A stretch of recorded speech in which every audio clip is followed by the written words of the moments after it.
सच बड़ा ही विचित्र होता है। कई बार यह हमें चौंका देता है। ऐसे ही विस्मय बोध से मैं तब भर गई जब मैं एक ऐसे बुद्ध पुरुष आत्मज्ञानी से मिली जो कि एक विजनरी बिजनेसमैन है। मेरी सारी पुरानी मान्यताएं धमाके से उड़ गईं, जिसमें हमेशा बुद्ध पुरुष को गेरुए कपड़ों में लिपटा एक ऐसा इंसान माना जाता है जो कि परिवार, समाज और संसार को छोड़कर एक अलग ही काल्पनिक दुनिया में रहता है।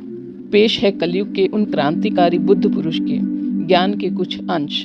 जब आप इनके ज्ञान को आत्मसात करेंगे तो अपने जीवन को पूर्ण रूप से रूपांतरित होते हुए देखेंगे, ऐसा मुझे दृढ़ विश्वास है। अभी तक आपने जाना कि आत्मा नहीं होती है। अभी आपने जाना आत्मा नहीं होती है तो पुनर्जन्म भी नहीं होता है। जब आत्मा नहीं होती है तो ये भूत प्रेत भी नहीं होते हैं। भूत प्रेत से मेरा मतलब केवल भूत प्रेत से नहीं है। हर धर्म में इस चीज़ों के बारे में कहा गया है। जैसे आप ईसाई धर्म में पढ़ेंगे तो वहाँ ईवेल होते हैं। इस्लाम है, उसमें जिन्नात होते हैं, हमजाद होते हैं। ऐसी बहुत सारी चीज़ें होती हैं जो धर्मों में प्रचारित की गई हैं। फिर ओशो को आप सुनेंगे तो उसमें भी इस तरह की चीज़ें बताई जाएंगी कि ऐसी चीज़ें होती हैं। मैं तो उनका बहुत कट्टर फॉलोअर था और हूँ भी। मतलब उनमें बहुत सारी चीज़ें सही भी हैं, वो कहाँ कहाँ गलत हो गए हैं। और मैंने आपको ये क्यों बोला कि एब्सोल्यूट ट्रूथ नहीं होता कोई इस दुनिया में, वो आपको आज प्रमाणित हो जाएगा। आज आपको समझ में आएगा कि एक्चुअल में जो भ्रम कहाँ से पैदा हुआ, जो इतना मतभेद क्यों है इतने सारे धर्मों में। क्योंकि एक जगह पे कहीं ना कहीं मिस्टेक हो गई है। वो वैसे ही मिस्टेक है जैसे कि मैंने आपको बताया था कि पहले किसी को बीमारी होती थी तो फलानी जड़ी बूटी पी लो, तुलसी पी लो, या ये कर लो, वो कर लो, या 7 कुएं देख लो, उससे भी हो जाएगा। ऐसे बहुत सारी चीज़ें चल रही थी। फिर साइंस को क्रमबद्ध रूप से ज्ञान को परिमार्जित किया गया तो इतना परफेक्ट रिजल्ट आ गया उसका कि अब आप गारंटी से बोल सकते हो कि हाँ ये चीज़ तुरंत हो जाएगी, रिलीफ हो जाएगी। तो वैसे ही ज्ञान में अपडेशन जरूरी था, लेकिन अपडेशन हुआ नहीं कहीं। इस वाले फील्ड में अपडेशन की गुंजाइश नहीं रह गई। और मैंने उसका कारण ही आपको बताया कि वहाँ से बात गलत हो जाती है, जहाँ से कह दिया जाता है नहीं मैंने जो बोला वही सत्य है और इसको मान लो, ये अल्लाह का आदेश है, इसको मान लो, चाहे कुछ भी हो सब चलेगा।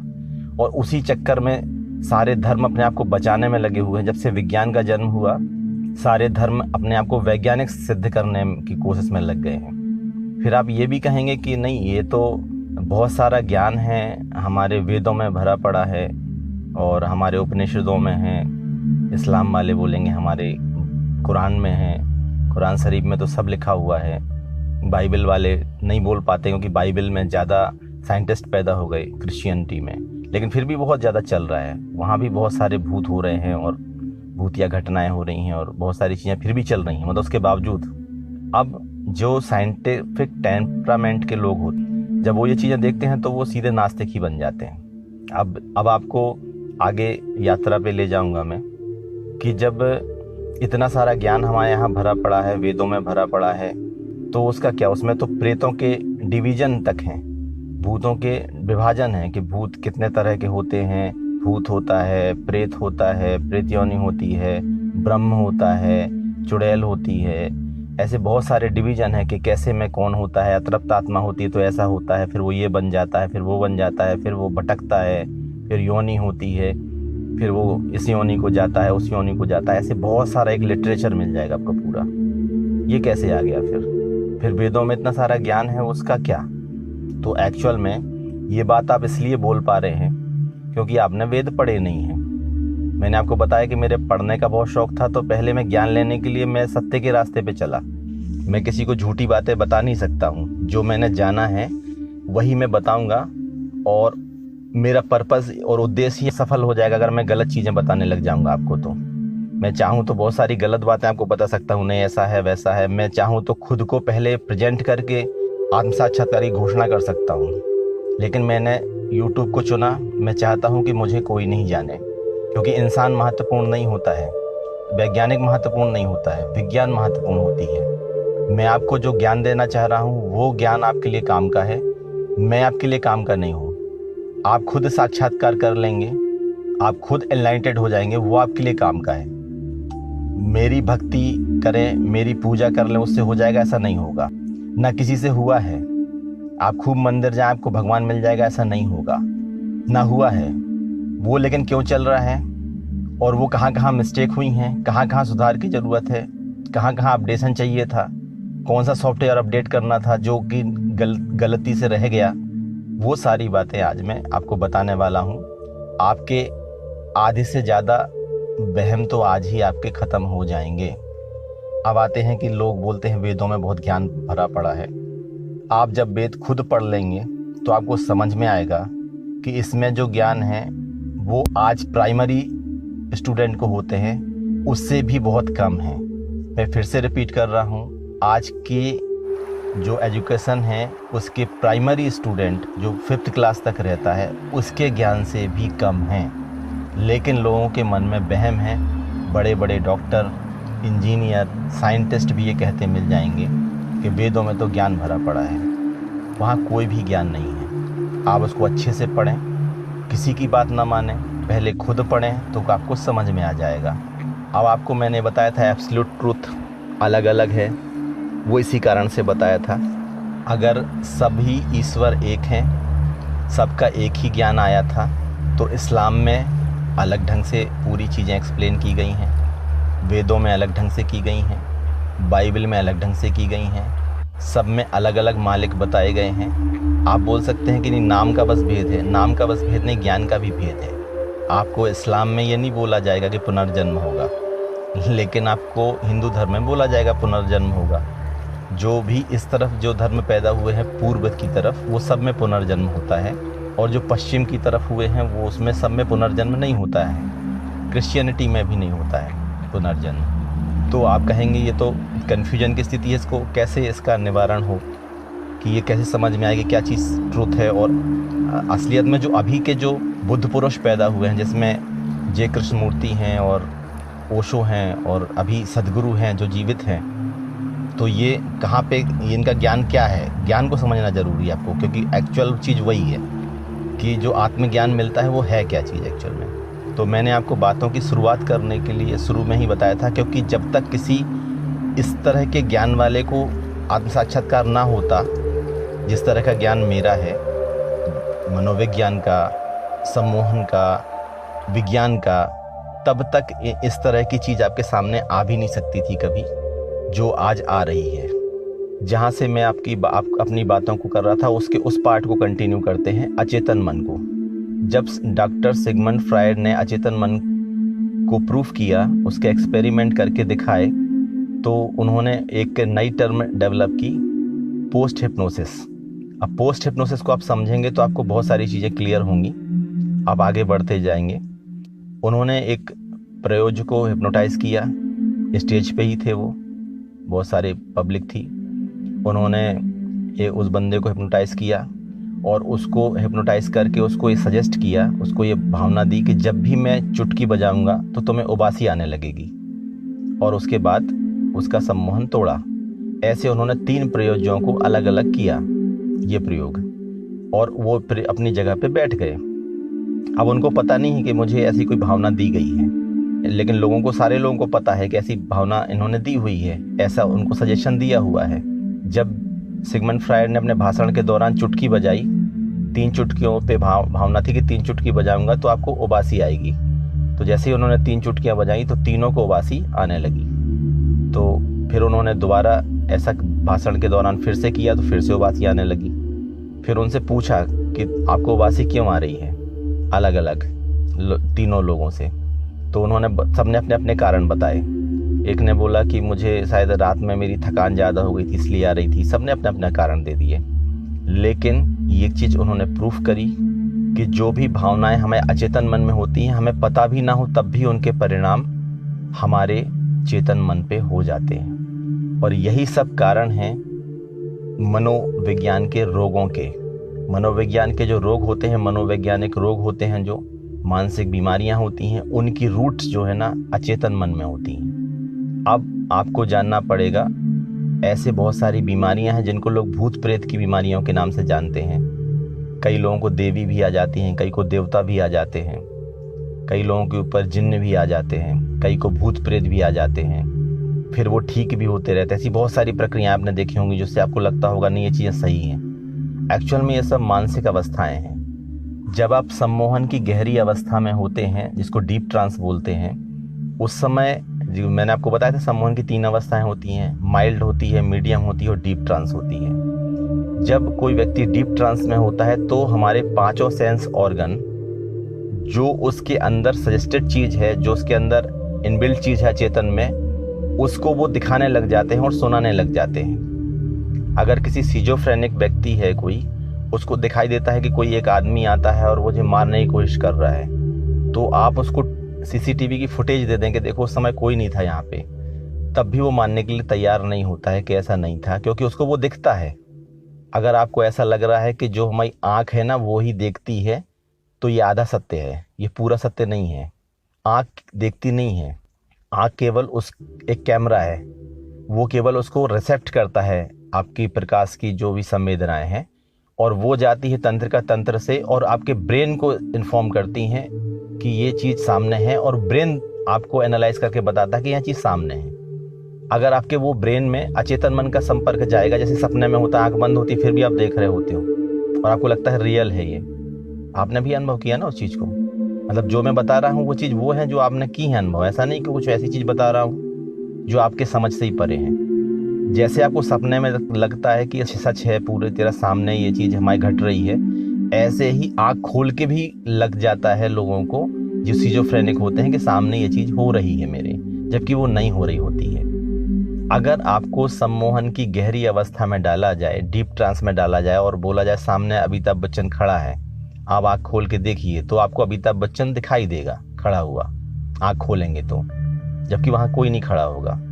अगर आपको बोला जाए कि आपको मंदिर की घंटियाँ सुनाई दे रही हैं, तो आपको सुनाई देंगी वो, जबकि वहाँ कोई घंटी नहीं बज रही होगी। इसके उल्टे भी एक्सपेरिमेंट किए गए हैं, घंटियाँ बज रही थी, डिस्टर्बेंस हो रहा था, तो उनको सजेस्ट किया गया यहाँ कुछ भी नहीं, मेरी आवाज़ के अलावा तुम्हें कुछ नहीं सुनाई देगा, तो उनको वो घंटियाँ नहीं सुनाई दे रही थी। तो ये इस तरह के एक्सपेरिमेंट जब हुए तब समझ में आया कि हमारा अचेतन मन एक बहुत पावरफुल चीज़ है जो हमारी पूरी ज़िंदगी को कंट्रोल करता है।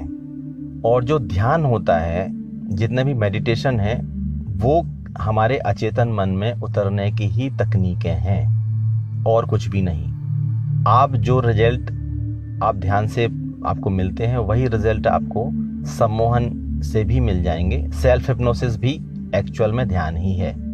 जब आप ध्यान करते हैं तो आपके मस्तिष्क में बदलाव होते हैं, किस तरह के, उनको डिटेक्ट भी किया जा सकता है, साइंटिफिक उपकरणों से उनको डिटेक्ट किया जा सकता है। आपकी जो वेव्स होती हैं वो आपकी नापी जा सकती हैं EEG से। आपकी जब बहुत तनाव की अवस्था में होते हो तो 40 से 50 साइकिल की वेव्स बनती हैं। जब आप थोड़ा शांत होते हैं और आप ध्यान मग्न होते हैं या आप सपने में होते हैं, सपने को नापने के लिए रैम का इस्तेमाल करते हैं, रैपिड आई मूवमेंट को। आपको रैपिड आई मूवमेंट अगर हो रहा है उस समय किसी भी व्यक्ति को जगाया जाएगा तो बताएगा कि हाँ मुझे सपना आ रहा था। बहुत सारे प्रयोग हो चुके हैं, मतलब कोई अब नई चीज़ नहीं है। अब ये आप मनोविज्ञान की किताबें पढ़ेंगे तो ढेरों आपको एक्सपेरिमेंट मिल जाएंगे। जब आप बहुत गहरी नींद में होते हैं, जब आपको सपने भी नहीं आ रहे होते हैं और बहुत रिलैक्स अवस्था में होते हैं, तो आपके अंदर डेल्टा वेव्स बन रही होती है जो 2-3 साइकिल की रहती है। कहाँ आपकी 40-50 साइकिल पे तनाव में होते हैं आप, और 2-3 साइकिल में आप डीप लेवल के रिलैक्स में होते हैं। तो जो सम्मोहन की जो तीसरी अवस्था है जिसको बोलते हैं डीप ट्रांस, उस अवस्था में अगर आप पहुंच जाते हैं तो आपको जागृत रूप से, सचेतन रूप से आप पहुंच जाते हैं, क्योंकि सम्मोहन में तो दूसरा व्यक्ति आपके ऊपर कंट्रोल कर रहा होता है, लेकिन आप खुद से पहुंच जाते हैं। तो उस अवस्था में पहुंचने के बाद आपका दिमाग एकदम एनलाइटेड हो जाता है, आपको आनंद की प्राप्ति हो जाती है, पूरे शरीर में आनंद की झरने झरने लगते हैं, और वो फिर कभी बदलाव उसमें नहीं आता, आपकी लाइफ चेंज हो जाती है। जिसको मैंने आत्म साक्षात्कार बोला, केवल उतनी ही चीज़ है वो। अब इसके बाद क्या होता है, वो जो व्यक्ति को ये होता है वो चाहता है कि दूसरा व्यक्ति जो दुखों में घिरा हुआ है, क्योंकि वो दुख एक्चुअल में होते नहीं, लोगों का विजन ही बदल जाता है। इस घटना के बाद वो व्यक्ति अचेतन मन से उसको जान लेता है, और ये बात आप जब जान लेंगे तब समझ में आपको आएगी कि मेरी बात है, कि मैं क्या बोल रहा था। तो वो आनंद की जो आपके अंदर अनुभव में आया, वो दूसरी किसी चीज़ से वो चीज़ अनुभव में आपके नहीं आ सकती है। अब उसके बाद जब लोगों को बताता है तो लोग उसको भगवान की तरह लेते हैं। यहाँ पे आपको इस पॉइंट पे समझना बहुत ज़रूरी है, नहीं तो वापस से आप उसी मकड़ जाल में फंस जाएंगे और फिर घूमते रह जाएंगे और फिर जन्म जन्मांतरों की बातें सुनते रह जाएंगे कि आप जन्मों में मिलता है, भगवान की प्राप्ति है, ये तो बड़े किसी कृपा से होती है। ऐसी बहुत सारी चीज़ों में आप उलझ जाएंगे। इस पॉइंट पे आपको समझना ज़रूरी है कि जो अचेतन मन है आपका, उससे आपको आनंद की स्फूर्ति हो जाएगी, एक नए तरह का आपके अंदर आयाम खुल जाएगा, जो चेतना का एक नया आयाम होगा। लेकिन उसमें जो ऐसा वाला ज्ञान है जिसको हम लोग सांसारिक ज्ञान बोलते हैं, जैसे कि मोबाइल कैसे सुधरेगा, इसका एक पर्टिकुलर ज्ञान है। टीवी कैसे सुधारते हैं, टीवी कैसे बनाते हैं, एक पर्टिकुलर ज्ञान है। ऑपरेशन कैसे करेंगे हार्ट का, एक अलग ज्ञान है। ये सब ज्ञान अलग अलग हैं, ये सब आपको नहीं मिलेंगे। और लोग जब आपको भगवान मानते हैं तो आपके अंदर भी एक ईगो की अनुभूति होती है। लोग आपसे कुछ सवाल पूछते हैं, आप उनके आंसर करते हैं, और वो आंसर आप वही करते हैं जो उस समय का ज्ञान आपको था, उतना ही आप आंसर करते हैं। और आप तो हो सकता है गलत ना बोलें, मुझे नहीं लगता है कोई एनलाइटेड पर्सन गलत बोलेगा, लेकिन जो उसके आसपास अनुयायी इकट्ठे होते हैं, उनके अपने व्यापार चलते हैं, उनके अपने ईगो सेटिस्फेक्शन करने होते हैं कि हमारे जो गुरु हैं, हमारे जो भगवान हैं, वो सब जानते हैं, तो वो भी कुछ रचनाएं रचने लगते हैं आसपास के लोग।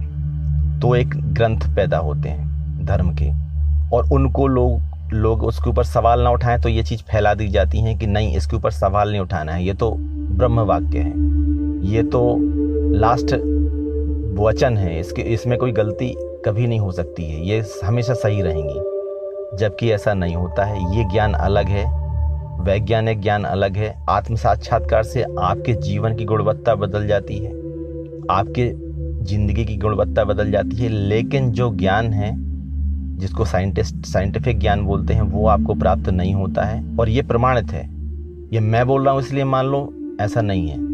आप खुद ही देखना शुरू कीजिए, आपके चारों तरफ से आपको समझ में आ जाएगा। इस्लाम में लिखा है, अल्लाह को जब लगा तो उन्होंने चंद्रमा के 2 टुकड़े कर दिए।